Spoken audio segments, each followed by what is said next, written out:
नमः। ओम नमः। ओम नमः। परम श्रद्धेय आचार्य प्रज्ञ सागर महाराज जी, श्रावण बेलागोला के मठाधीश स्वामी चारुकीर्ति जी, मेरे सहयोगी गजेंद्र सिंह शेखावत जी, संसद में मेरे साथी भाई नवीन जैन जी, भगवान महावीर अहिंसा भारती ट्रस्ट के प्रेसिडेंट प्रियंक जैन जी, सेक्रेटरी ममता जैन जी, ट्रस्टी पीयूष जैन जी, अन्य सभी महानुभाव, संतजन, देवी और सज्जनों, जय जिनेन्द्र। आज हम सब भारत की आध्यात्म परंपरा के एक महत्वपूर्ण अवसर के साक्षी बन रहे हैं। पूज्य आचार्य श्री विद्यानंद जी मुनिराज, उनकी जन्म शताब्दी का ये पुण्य पर्व उनकी अमर प्रेरणाओं से ओतप्रोत एक कार्यक्रम, एक अभूतपूर्व प्रेरक वातावरण का निर्माण हम सबको प्रेरित कर रहा है। इस आयोजन में यहां उपस्थित लोगों के साथ ही लाखों लोग ऑनलाइन व्यवस्था के जरिए भी हमारे साथ जुड़े हैं। मैं आप सभी का अभिनंदन करता हूं। मुझे आने का अवसर देने के लिए आप सबका आभार व्यक्त करता हूं। साथियों, आज का ये दिन एक और वजह से बहुत विशेष है। 28 जून यानी 1987 में आज की तारीख पर ही आचार्य श्री विद्यानंद जी महाराज मुनिराज को आचार्य पद की उपाधि प्राप्त हुई थी।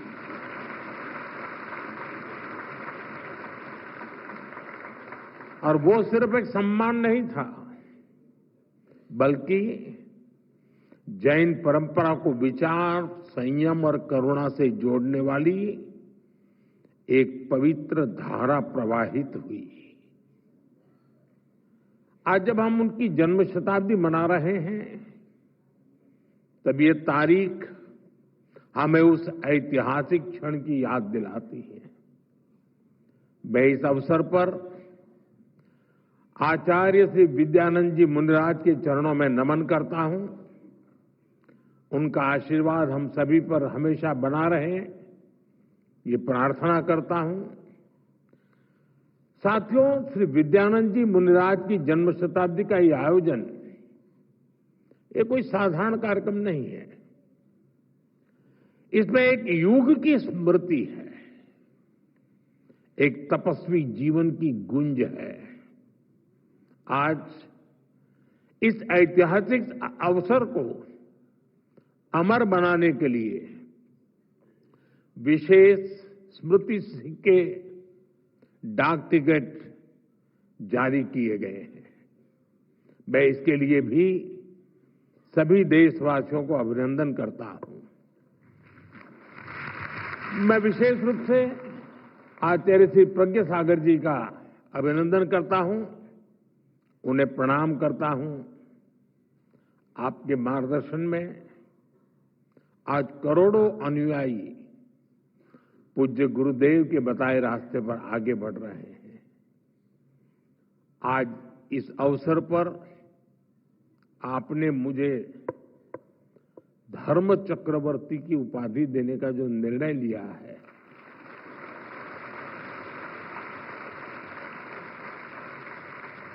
मैं खुद को इसके योग्य नहीं समझता। लेकिन हमारा संस्कार है कि हमें संतों से जो कुछ मिलता है उसे प्रसाद समझकर स्वीकार किया जाता है।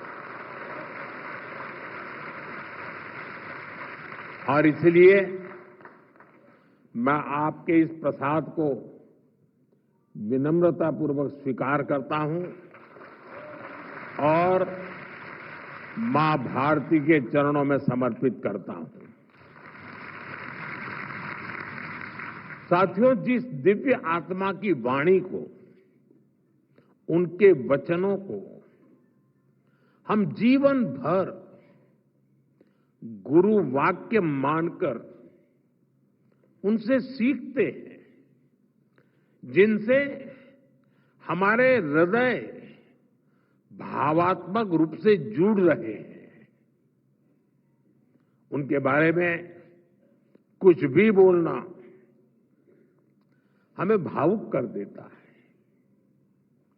मैं अभी भी सोच रहा हूं कि श्री विद्यानंद जी मुनिराज के बारे में बोलने की जगह काश हमें आज भी उन्हें सुनने का सौभाग्य मिलता।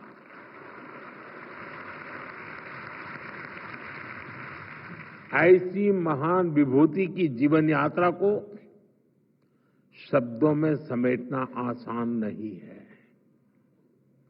22 अप्रैल 1925 को कर्नाटका की पुण्य भूमि पर उनका अवतरण हुआ।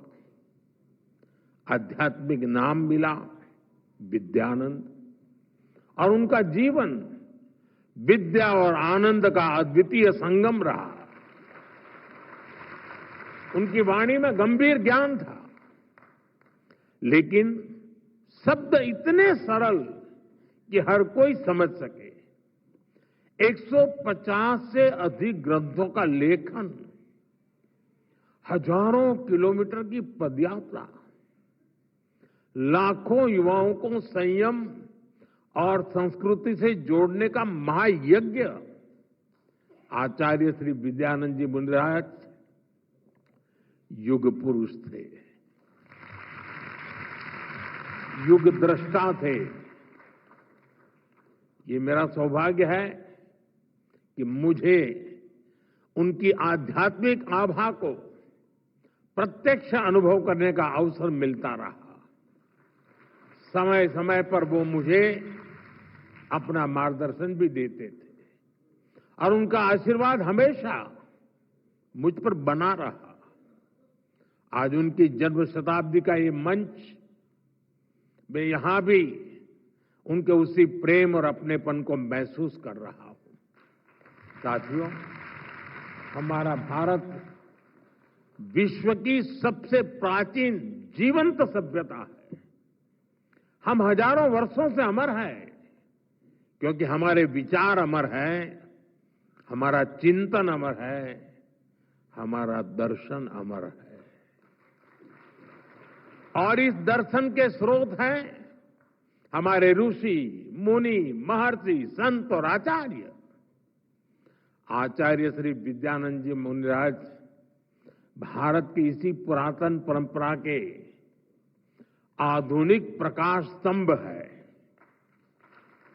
कितने ही विषयों पर उनकी विशेषज्ञता थी, कितने ही क्षेत्रों में उनकी दक्षता हासिल थी। उनकी आध्यात्मिक प्रखरता, उनका ज्ञान कन्नड़ा, मराठी, संस्कृत और प्राकृत जैसी भाषाओं पर उनकी पकड़, और अभी जैसे पूज्य महाराज जी ने कहा 18 भाषाओं का ज्ञान, उनके द्वारा की गई साहित्य और धर्म की सेवा, उनकी संगीत साधना, राष्ट्र सेवा के लिए उनका समर्पण, जीवन का ऐसा कौन सा आयाम है जिसमें उन्होंने आदर्शों के शिखर न छुए हो। वो एक महान संगीतज्ञ भी थे, वो एक प्रखर राष्ट्रभक्त और स्वतंत्रता सेनानी भी रहे, और वो एक अखंड वितराग दिगंबर मुनि भी थे। वो विद्या और ज्ञान के भंडार भी थे और वो आध्यात्मिक आनंद के स्रोत भी थे। मैं मानता हूं कि माननीय सुरेंद्र उपाध्याय से आचार्य श्री विद्यानंद मुनिराज बनने की उनकी यात्रा, ये सामान्य मानव से महामानव बनने की यात्रा है। ये इस बात की प्रेरणा है कि हमारा भविष्य हमारे वर्तमान जीवन की सीमाओं में बंधा नहीं होता। हमारा भविष्य इस बात से तय होता है कि हमारी दिशा क्या है, हमारा लक्ष्य क्या है और हमारे संकल्प क्या है। साथियों, आचार्य श्री विद्यानंद जी मुनिराज ने अपने जीवन को सिर्फ साधना तक सीमित नहीं रखा। उन्होंने जीवन को समाज और संस्कृति के पुनर्निर्माण का माध्यम बना दिया।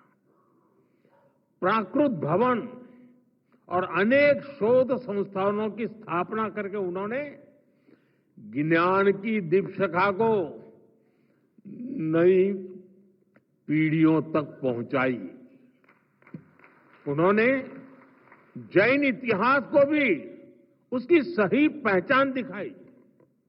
जैन दर्शन और अनेकांतवाद जैसे मौलिक ग्रंथों की रचना कर उन्होंने विचारों को गहराई, व्यापकता और समरसता दी। मंदिरों के जीर्णोद्धार से लेकर गरीब बच्चों की शिक्षा और सामाजिक कल्याण तक उनका हर प्रयास आत्म कल्याण से लेकर लोक मंगल तक जुड़ा रहा। साथियों, आचार्य विद्यानंद जी महाराज कहते थे, जीवन तभी धर्ममय हो सकता है जब जीवन स्वयं सेवा बन जाए। उनका ये विचार जैन दर्शन की मूल भावना से जुड़ा हुआ है।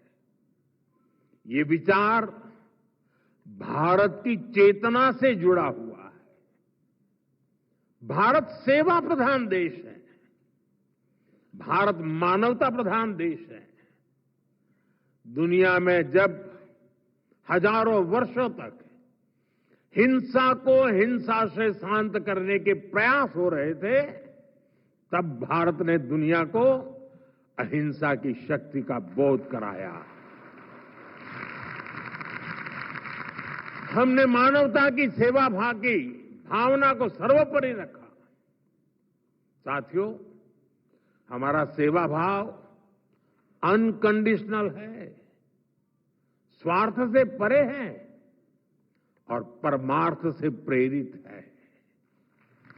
इसी सिद्धांत को लेकर आज हम देश में भी उन्हीं आदर्शों से प्रेरणा लेकर के, उन्हीं जीवनों से प्रेरणा लेकर के काम कर रहे हैं। पीएम आवास योजना हो, जल जीवन मिशन हो, आयुष्मान भारत योजना, जरूरतमंद लोगों को मुफ्त अनाज, ऐसी हर योजना में समाज के अंतिम पायदान पर खड़े व्यक्ति के प्रति सेवा भाव है। हमें योजनाओं में सैचुरेशन तक पहुंचने की भावना से काम कर रहे हैं, यानी कोई भी पीछे न छूटे, सब साथ चलें, सब मिलकर आगे बढ़ें। यही आचार्य श्री विद्यानंद मुनिराज की प्रेरणा है और यही हमारा संकल्प है। साथियों, हमारे तीर्थंकरों की, हमारे मुनियों और आचार्यों की वाणी, उनकी शिक्षाएं हर काल में उतनी ही प्रासंगिक होती है। और खासकर आज जैन धर्म के सिद्धांत 5 महाव्रत, अणुव्रत, त्रिरत्न, षट आवश्यक, ये आज पहले से भी कहीं ज्यादा महत्वपूर्ण हो गए हैं। और हम जानते हैं हर युग में शाश्वत शिक्षाओं को भी समय के साथ सामान्य मानवी के लिए सुलभ बनाने की जरूरत होती है। आचार्य श्री विद्यानंद मुनिराज का जीवन, उनका कार्य इस दिशा में भी समर्पित रहे हैं। उन्होंने वचनामृत आंदोलन चलाया, जिसमें जैन ग्रंथों को आम बोलचाल की भाषा में प्रस्तुत किया गया। उन्होंने भजन संगीत के जरिए धर्म के गहरे विषयों को भी सरल से सरल भाषा में लोगों के लिए सुलभ बना दिया। अब हम अमर भय न मरेंगे, अब हम अमर भय न मरेंगे, तन कारण मिथ्यात दियो तज, क्यों करी देह धरेंगे।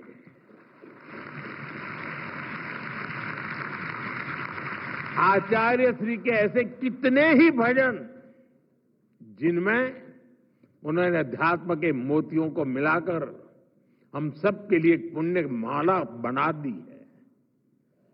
अब हम अमर भय न मरेंगे। अमरता में ये सहज विश्वास, अनंत की ओर देखने का ये हौसला, यही भारतीय अध्यात्म और संस्कृति को इतना खास बनाती है। साथियों, आचार्य श्री विद्यानंद मुनिराज की जन्म शताब्दी का ये वर्ष हमें निरंतर प्रेरणा देने वाला है। हमें आचार्य श्री के आध्यात्मिक वचनों को अपने जीवन में आत्मसात तो करना ही है। समाज और राष्ट्र के लिए उनके कार्यों को हम आगे बढ़ाएं, ये भी तो हमारा दायित्व है। आप सब जानते हैं, आचार्य श्री विद्यानंद मुनिराज ने अपने साहित्य के जरिए, अपने भजनों के माध्यम से प्राचीन प्राकृत भाषा का कितना पुनरुद्धार किया। प्राकृत भारत के सबसे पुरानी भाषाओं में से एक है। ये भगवान महावीर के उपदेशों की भाषा है। इसी भाषा में पूरा मूल जैन आगम रचा गया, लेकिन अपनी संस्कृति की उपेक्षा करने वालों के कारण ये भाषा सामान्य प्रयोग से बाहर होने लगी थी। हमने आचार्य श्री जैसे संतों के प्रयासों को देश का प्रयास बनाया। पिछले साल अक्टूबर में हमारी सरकार ने प्राकृत को शास्त्रीय भाषा का दर्जा दिया। और अभी पूज्य आचार्य जी ने उसका जिक्र भी किया। हम भारत की प्राचीन पांडुलिपियों को डिजिटाइज करने का अभियान भी चला रहे हैं। इसमें बहुत बड़ी मात्रा में जैन धर्म ग्रंथों और आचार्यों से जुड़ी पांडुलिपियां शामिल है। और अभी जैसा आपने कहा, 50,000 से ज्यादा पांडुलिपियों के विषय में हमारे सचिव महोदय यहां बैठे हैं, वो आपके पीछे पड़ जाएंगे।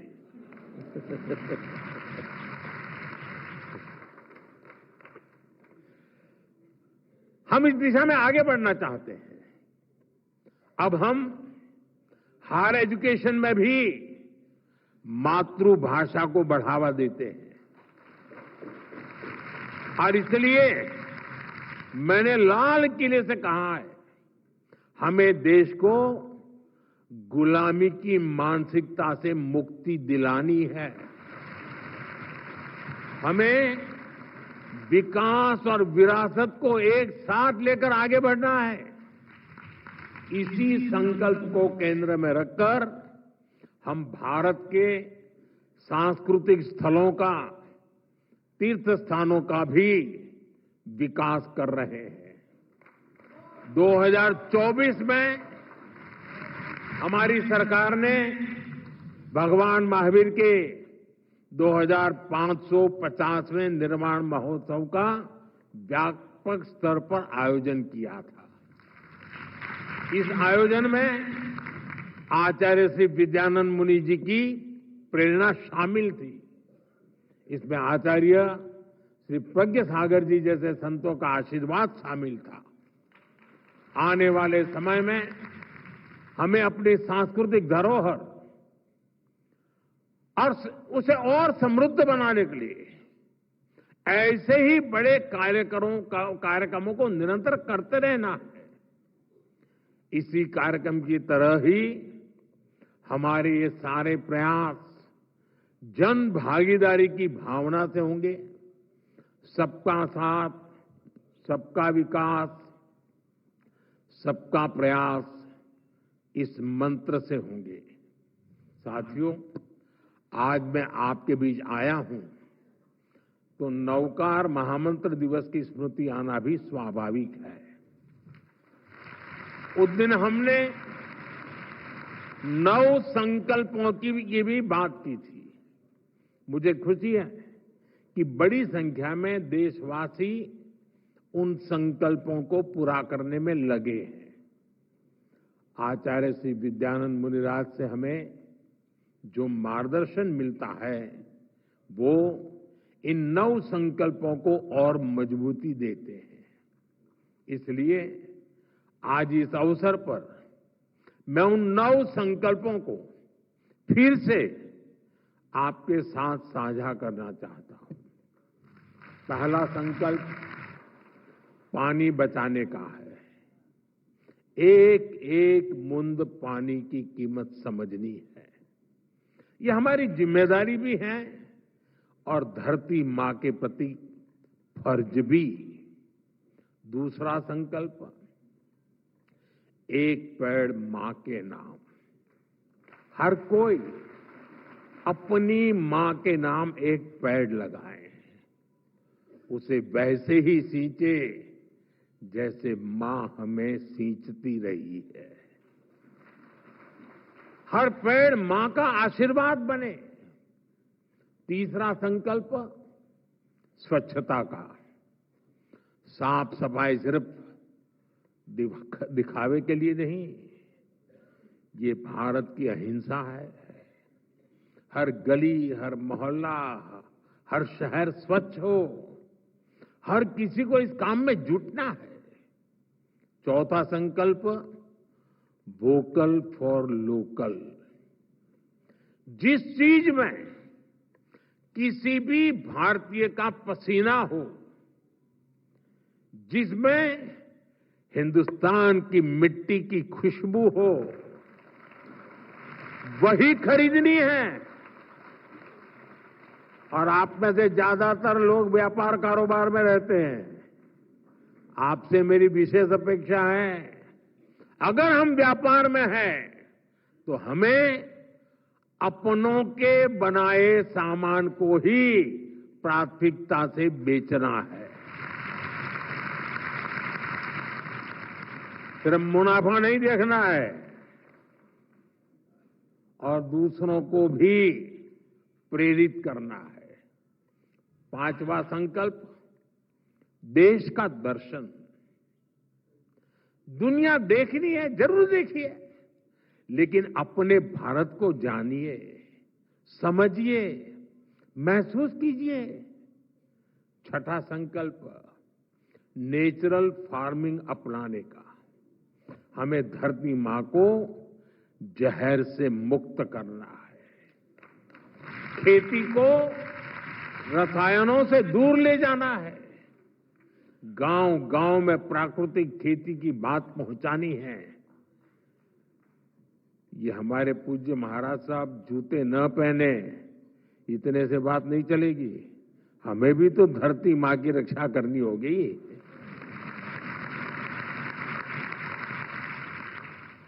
7वां संकल्प हेल्दी लाइफस्टाइल का। जो खाएं सोचकर खाएं। भारत की पारंपरिक थाली में श्री अन्न हो। हमें भोजन में कम से कम 10% तेल भी कम करना है।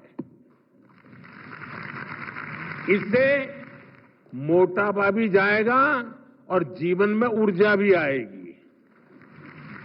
8वां संकल्प योग और खेल का है। खेल और योग दोनों को दैनिक जीवन का हिस्सा बनाना है। 9वां संकल्प गरीब की मदद करना। किसी गरीब की हैंड होल्डिंग करना, उसे गरीबी से निकलने में मदद करना, यही असली सेवा है। मुझे विश्वास है हम इन 9 संकल्पों पर काम करेंगे तो आचार्य श्री विद्यानंद जी मुनिराज जी को और उनकी शिक्षाओं को भी ज्यादा सशक्त करेंगे। साथियों, भारत की चेतना को, हमारे संतों के अनुभवों को लेकर हमने देश के लिए अमृतकाल का विजन सामने रखा है। आज 140 करोड़ देशवासी देश के अमृत संकल्पों को पूरा करते हुए विकसित भारत के निर्माण में जुटे हैं। विकसित भारत के इस सपने का मतलब है हर देशवासी के सपनों को पूरा करना। यही आचार्य श्री विद्यानंद जी मुनिराज जी ने हमें प्रेरणा दी है। उनके दिखाए प्रेरणा पथ पर चलना, उनकी शिक्षाओं को आत्मसात करना, राष्ट्र निर्माण को अपने जीवन का पहला ध्येय बना लेना, यह हम सबकी जिम्मेदारी है। मुझे विश्वास है आज इस पवित्र अवसर की ऊर्जा हमारे इन संकल्पों को सशक्त बनाएगी। और अभी प्रज्ञा महाराज साहब ने कहा कि जो हमें छेड़ेगा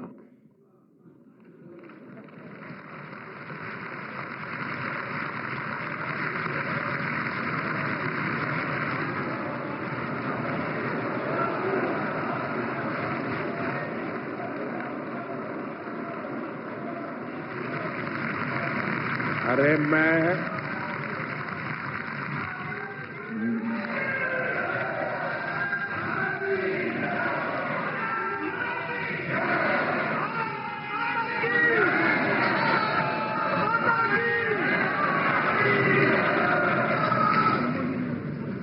जैनियों के कार्यक्रम में हूं।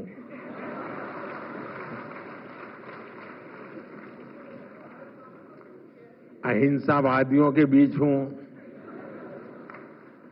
और अभी तो आधा वाक्य बोला हो और आपने पूरा कर दिया।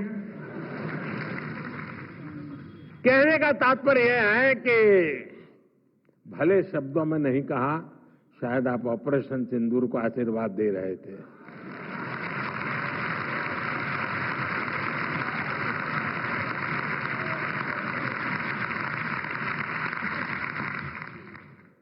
आप सबका प्यार, आप सबके आशीर्वाद, इन भावनाओं के साथ मैं एक बार फिर आचार्य श्री विद्यानंद जी मुनिराज जी को श्रद्धापूर्वक नमन करता हूं।